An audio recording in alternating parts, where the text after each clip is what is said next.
Hello and welcome back to Channel B In Depth, the programme that covers the latest initiatives from Barclays Global Retail Banking, making lives much easier for people around the world. Well, as you can see, this is a show with a difference. We're coming from a branch in London's Piccadilly Circus, which has won awards for innovative branch design.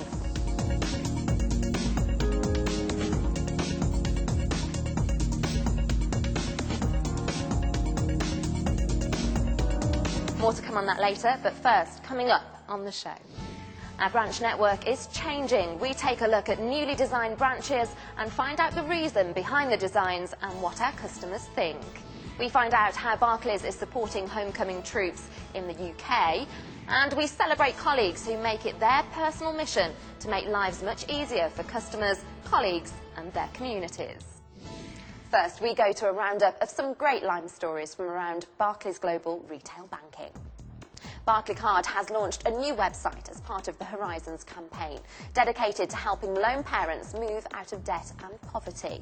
By March 2011, Horizons will have provided over 450,000 lone parents and their children with advice on money, education and work. The charitable arm of Barclays in Spain has renewed its commitment to help disadvantaged people get back to work. The Barclays Foundation partners with the charity Ramon Rey Ardid Foundation and the Zaragoza City Council to deliver the Form Activa programme, which gives training and support to disabled and homeless people. Another story of an exceptional colleague. When Trisha Mukandola Tembo heard that 53 American embassy employees visiting in Lusaka couldn't access their salaries, she decided to take her own initiative and offer them Barclays bank accounts. Lusaka now benefits from 53 new customers, and the customers benefit from being able to access their money.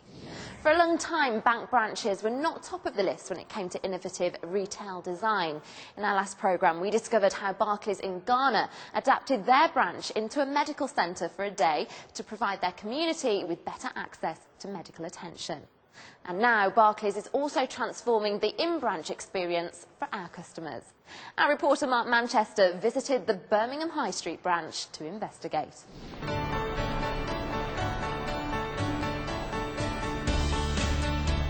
These days, with internet, mobile or telephone banking, you could be forgiven for thinking you could manage your money without ever setting foot in a bank.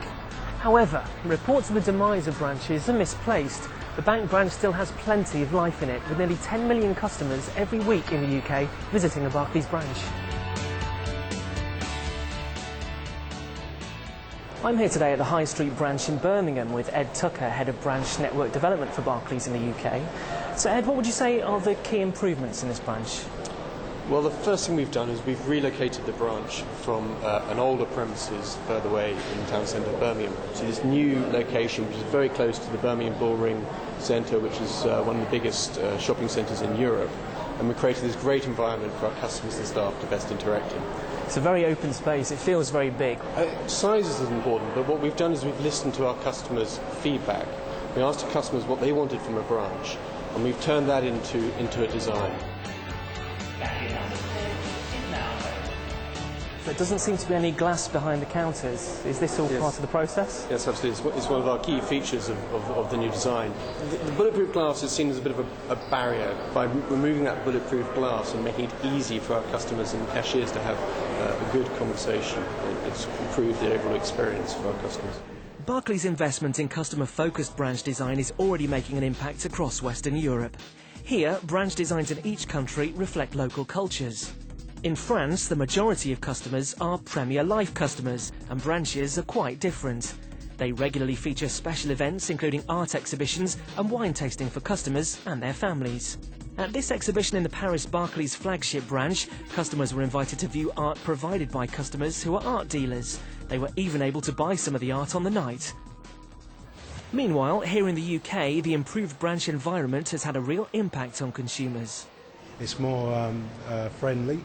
And that's what I like, when I don't want to see anything obstructing me and that person I'm talking to. It's not sort of intimidating, and it makes us feel more trustworthy, you know, that we're honest people coming in the bank.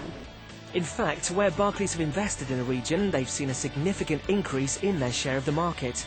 And further, when branches have been relocated, the bank has also seen an increase in customer numbers.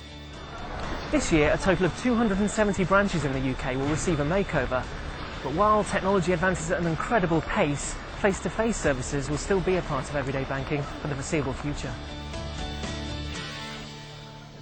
After serving in the armed forces, many troops experience difficulty in returning to civilian life.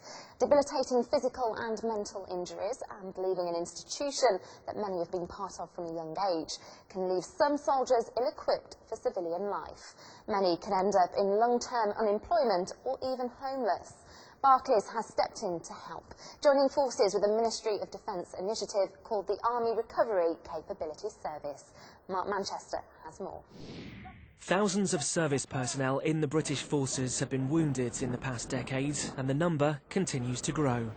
In 2010, nearly 5,000 ex-servicemen and women were living on the streets. This is where Barclays has stepped in to help, partnering with the Army Recovery Capability, or ARC, to help ex-soldiers integrate back into civilian society. Corporal Dean Upson served in the army, where he witnessed traumatic incidents in his work in bomb disposal that led to him developing post-traumatic stress disorder. I've been in the army for 13 years, so it's what I've done from an early age. It does worry me. It is quite a big step for me to be taking forward. The support I got from the army has been amazing, really. I mean, I really got into some really bad situations with my life and the way I was going. And lucky enough, I was able to get the help I needed at the times I needed it. Crucial to the programme's success is Lieutenant Will Dixon, a serving member of the Army, who is on secondment to Barclays and runs the programme day to day. It's a cause very close to his heart. I actually lost my left leg below the knee. I was getting a little bit bored, probably wasn't quite ready enough to go back to duty in the Army, where this opportunity at Barclays came up to come and really project manage this new partnership. Incredibly exciting for me. I've been through this system, and I think because of that I've got a unique insight into what the demands that these guys need and how we can help them. Through the ARC programme, injured servicemen like Dean are offered the chance to attend workshops that offer financial advice through the Barclays Money Skills programme, as well as psychometric testing to find the career that best suits them. The 2-week classes also include interview tips, work experience, and can potentially end in a job placement with a company. And first to get on board to offer work experience is InSafe, a contractor for Barclays that has placed Corporal Dean Upson in a month's placement as a locksmith. I'm very passionate about ex-army personnel. I've worked with ex-army personnel throughout my career. Former soldiers work very well in InSafe. They're very methodical thinkers. I think the future is very promising for InSafe as well as the Barclays recruitment drive, and I hope we're going to recruit more personnel coming out of the Army. I feel that we should give them something back. Additional support has come from Barclaycard, who are planning a sponsorship drive to support ARC as one of their chosen charities this year. The aim is that between 500 and 700 injured soldiers a year who risk their lives for their country will be given an opportunity to rebuild their lives back at home. What a fantastic project that is, and to help shed some light on how important it is for former soldiers, I'm joined by Lieutenant Will Dixon. Thank you very much for joining us. Now, you've served in the Army, so you must know firsthand from talking to soldiers what challenges they face when they leave. Absolutely.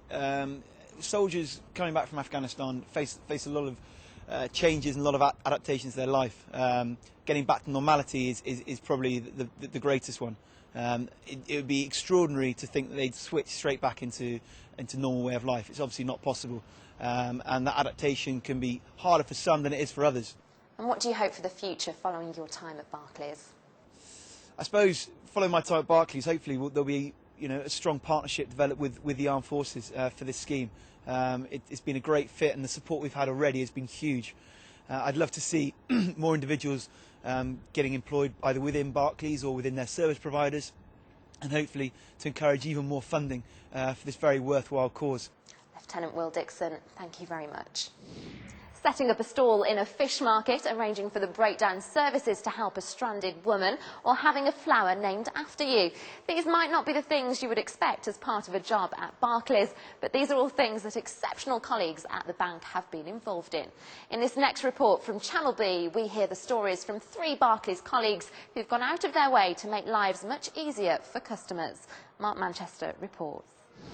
When one Barclays customer set off on the motorway in August, she couldn't have imagined that her car would break down, her phone would run out of batteries, and that her breakdown service wouldn't be able to help her. But what she also didn't expect was the level of help she received from Shaukat Javed, or Jav, a Barclays contact centre team leader in Manchester. The customer had breakdown cover with her Premier account and so phoned the RAC for help. But unfortunately, they couldn't locate her details, and so she phoned Barclays for help instead.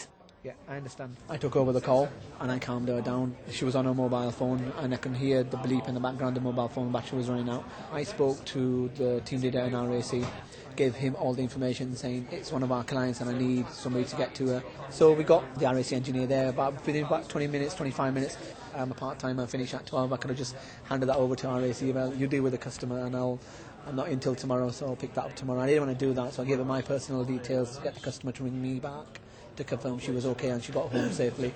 In the West Midlands, Barclays business manager Paul Whelan went that extra mile to visit a new customer who was having trouble opening a business account. Running a fish stall meant the customer couldn't get to the bank during opening hours.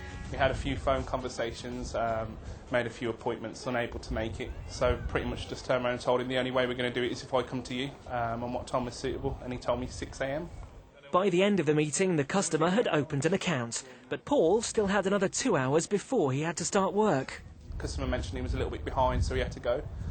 So I just really helped him putting the card to place, just main fish out, and while I was doing so, was getting a little bit of abuse from other market traders because I was wearing a suit. And finally, from fish to flowers. Barclays colleague Paula Haycox helped a couple whose orchid business had almost collapsed due to a major rooting disease.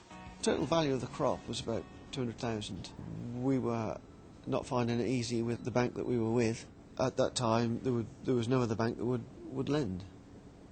That's when we called Paula, and by all accounts, she must have gone beyond the call of duty in a way to secure that.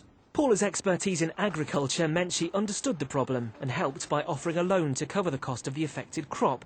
I came here and spent many hours with them, looking at the business, identifying things, looking at things that we could do differently for the future, giving the reassurance that we can work together and not just being a bank manager, going that extra step and more or less like friends. 18 months on, Hollyoak Orchids was back in business. The company now has a rolling stock of around 30,000 orchids, and Paula was rewarded by having a flower named after her. The Paula Mary is now available in supermarkets around the UK. Just something came off the cuff really, and we said, well, we ought to name an orchid after you for really saving the business. And she said, well, that'd be very nice. 3 colleagues who transformed the banking experience of 3 customers. What a great story about our colleagues in the UK.